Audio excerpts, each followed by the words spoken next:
Welcome to our Fun in the Sun summer camp, hosted by your stitching host, Laura Bosma, Pretty Penny Precuts, Southeastern Quilt and Textile Museum.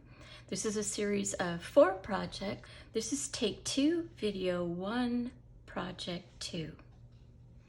Project 2 is Sun and Sail. So it looks like this. And Sun and Sail is just a small block for display as a sign. Maybe you want to use it as a mug rug or a place to put your keys or a drink or perhaps your cell phone. Your kit on the back, and again, things might shift when it got mailed or delivered, but it should look something like that. So let's inventory it so that you know what was in your kit. What you should have is the background pieces. I'm going to set these aside for a second. Make sure I shift this a bit so we're in the field of vision there. And you actually have 3 pieces related to the background.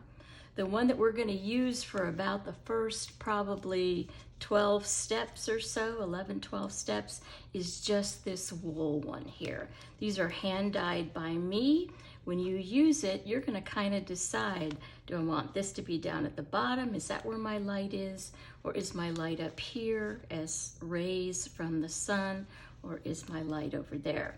You've got a cotton piece for the actual backing when we finish it, and then a piece of the fusible die cut, which becomes like a sandwich in between those 2 layers. Now you may say, oh, I really like my cotton almost better than the wool.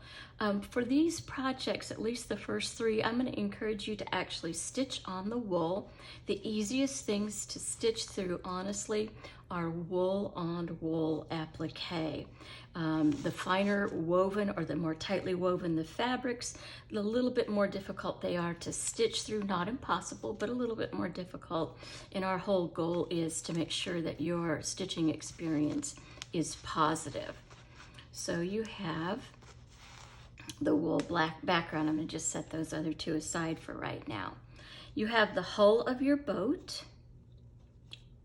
or sail boat. You have the sail. You decide if you want it way down here or if you want to lift it out a little bit, and we'll work on that in step 3. You have the pole that holds the sail or the mast. Maybe that's a mast. I got to learn my boating terms. And then the little piece of wood finial at the top. And then this sun, you have it in 3 parts. I would remove this square. You may decide that's trash or that you could do something fun and creative with it. You have the actual sun part, which is the part I would use. And then you have this part that's kind of extra, and I ended up editing that out as well. Again, you can decide if these have some use for you or if you just want to set those aside or toss them. And then finally, you've got 3 parts for the anchor. I wasn't pleased with the anchor. I was able to die cut. So I thought in project 2, it would be very appropriate to show you how to trace a motif so that you could work with anybody's pattern, apply the fusible to the wool, and then cut it out. So you've got 4 different sizes of anchors. We'll talk about that somewhere around step 7 or 9, and you will do that at that point. So just simply set those aside.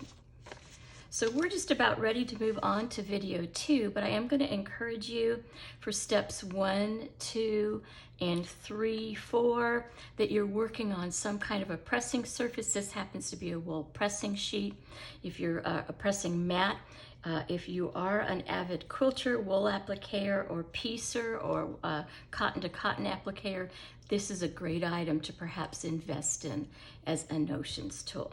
So thank you for joining us. Fun in the Sun, Project 2, Sun and Sail. We're ready to get started in video 2.